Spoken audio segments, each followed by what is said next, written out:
If I had to start all over in player development and today was my first day in the player development role, this is what I would do. Hello. Welcome to the Player Development Pod. My name is Ed Jones II. I'm the host of this podcast, the Player Development Pod, and I'm the founder of Beyond the Field Player Development, where we help create impactful professionals and programs in the player development space.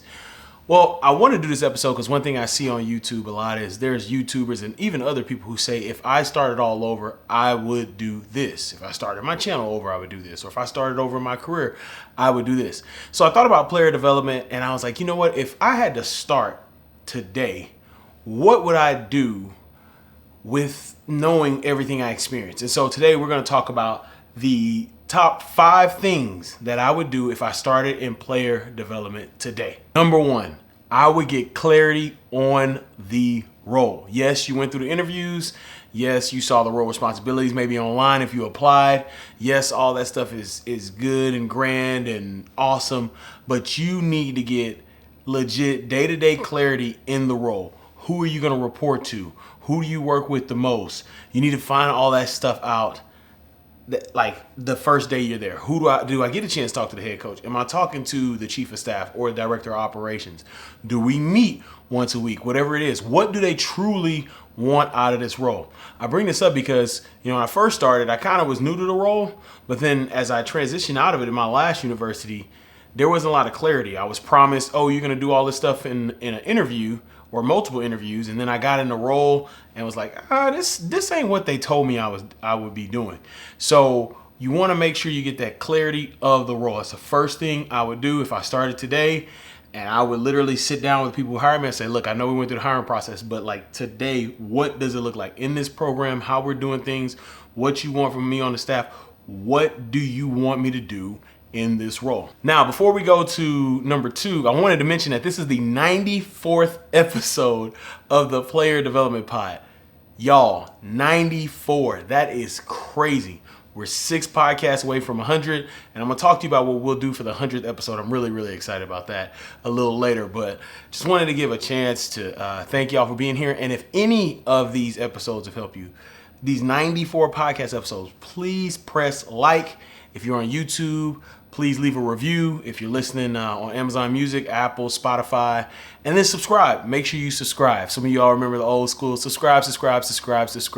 But thank y'all so much for just supporting me through these 94 episodes, and I just really appreciate it. So like and subscribe. Number 2, I kind of mentioned it in clarifying your role, but the second thing I would do is make time during the week for whoever I report to. If it's the head coach, if it's the chief of staff, it's director of operations, if it's the AD, whoever it is, if it's someone in another department, someone on campus, whoever I report to in the role, make time. You have to make weekly time so you know what's going on and so they also know what you're doing. This is something I got really good at the University of Kansas, meeting with my senior associate AD every week about what's going on in player development. So you want to make time with whoever you report to. Please make that time. And while you think about making time, make sure you go check out the Guide to Player Development course.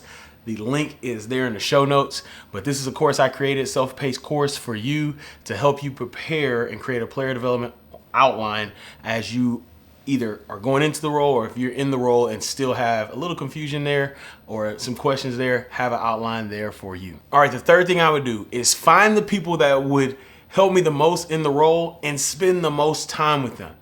Find the people who will help you the most in the role, spend the most time with them.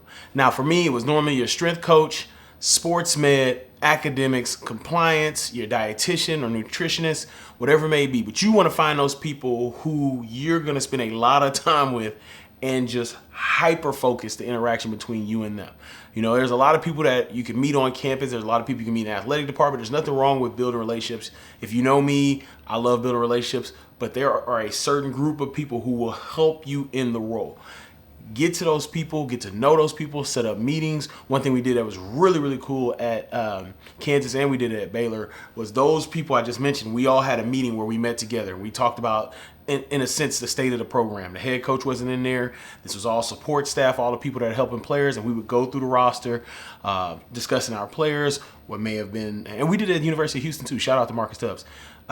We would discuss our players who may have been, something happened that week, or people who were doing better, progressing. We gave everybody a heads up and we worked together.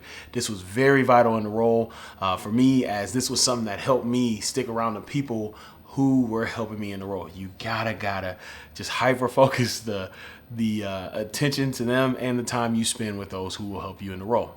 Now, I realize some of you all, I'm recording here on YouTube, and I transfer this to, audio podcast. So if you listen on Apple Podcasts, Spotify, Amazon Music, shout out to y'all.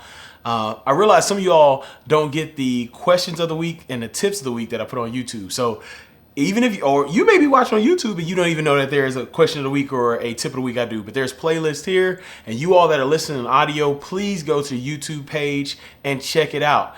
This week's question of the week was, is going to be, what did I do in a coaching role that helped me in player development role? And then the tip of the week is how you can use food to get your players to programming. But there's a lot of tips and questions that I answer for you all to give you even more player development resources. Make sure you're checking out those playlists here on YouTube. The fourth thing I would do in a role is take note of everything. And I mean everything. For me, it was college football. College football is cyclical. I've talked about this before in a podcast episode, but when we transitioned from Coach Tom Herman to Coach Major Applewhite, Coach Applewhite looked at me and said, Ed, what did we do at this time last year? And I was like, oh man, I kind of threw those notes away. You want to take note of everything, scan, but make documents. I had a big folder. You want to do all that, but you want to take note of everything. What I used to do too is, like, when we had our recruiting or official visits, unofficial visits, or academics, whatever people would give us, I would get another color and I would write notes on the side and then type that up. Hey, this is what we did with the recruits. Maybe we could do this next year, or this was really, really good. How can we continue to do this? And so you want to take notes on everything. When you're sitting there and, sports med is talking about injuries and how players recover and things like that. Shout out to Doc O'Shea. He would give, updates and how players, kind of went through mentally with injuries. You're taking notes on that. But if I was back in the role and I started today, the fourth thing I would do is take notes on everything. You cannot take enough notes in the player development role. And speaking of taking notes, I want to take a note of the person or the people who are sponsoring this podcast. They could be you. Nobody at the moment, but you want to sponsor this podcast. And I'm telling you, if you're thinking about it, you better do it before the 100th episode, because that one is going to be bananas. And then the fifth thing I would do if I started today in player development, I would literally start looking for other people who are in the role, and I would create a player development support group. So some of you all listen to the Player Development's Growth podcast I have, and if you haven't, it's right there or right here. It's up here somewhere. But go listen to that. When I started, it was 53 people in the role. Now it's 155. But there were 53 people in the role, and I didn't reach out to anybody else in the role. I didn't reach out to anybody else in the role until about year 2. But I would reach out to other people. What happened during COVID, shout out to Roosevelt Boone. Roosevelt Boone said, hey, Ed, you need to create a Zoom and get all the player development people together. And we did that, and it was incredible. We were all helping each other throughout Zoom. I'm learning stuff from Brooke Lane. I'm learning stuff from Darian Harris. I'm learning stuff from Mike Pichak. I mean, we were just coming together. We were learning all this stuff. So you want to create a player development support group. Reach out to those people who are in the role. And they could be on the college level, the pro level, it could be another sport. Once again, all these people are developing athletes. You need to create that player development support group, because during COVID, that helped me in the role, because we all knew what we were going through. We were able to encourage each other. We were able to call, text, make sure everyone's doing well. And I had a group of people who knew what I was doing. One of the things in the player development role is a lot of people that work with you don't necessarily understand the role, but I had a support group of people who knew what I was doing, and they were able to support me. So I am very thankful for that. And that's it. If I started today, those are the 5 things I would do. Number 1, I get clarity on the role. Number 2, I would meet with whoever I report to weekly. Number 3, I'd find out the people who are going to help me and spend the most time with them. Number 4, I would take note of everything. And number 5, I would create a player development support group. So maybe, you might be watching this today. You might watch this in a year, 2 years, whatever, 10 years, 40 years, and YouTube, whatever, 5 weeks, whatever. Anyway, you may watch this and this may actually be your first day in player development. That's pretty crazy. If it is, please reach out to me and let me know. That'd be pretty awesome. But these are 5 things I believe will help you find success and help you kind of create this foundation and this support system, as I talked about, and these other types of systems to help you in the role. Now, you heard me talk about it earlier. This is the 94th episode of Player Development Pod. I want to talk to you about what we're going to do on the 100th episode. The 100th episode is coming. I calculated, I believe it will be December 5th. But on that episode, the plan for me is to go live here on YouTube and maybe other platforms if I can figure that out. And I'm going to give you 100 tips in player development. Yes, you heard that right. 100 tips of player development. Now, don't wait till December 5th and just put it on your calendar and say, well, I'll come back then. Because there's a lot of information you can get in these next 6 podcasts, or 5, because 6 would be 100, so 99. 5 podcasts as we get to 100. And there's, hey, go check out the last 93. It's a lot of information there. But once again, I'm so excited to reach 100. This is a milestone for me. And I'm so thankful for your support. Once again, if you got anything out of this podcast, anything out of the podcast overall or today, please like and subscribe and share it. Share it with somebody in the role. You never know how this will help someone. Hey, you all out there, you all are crushing it. I want to thank you so much for all that you do and the lives that you impact in athlete development. Go out and create generational impact. Don't wait. Create that generational impact today. And if this is your first time ever hearing about player development, you want to know more about player development and what is this player development stuff I'm talking about, check this video out right here.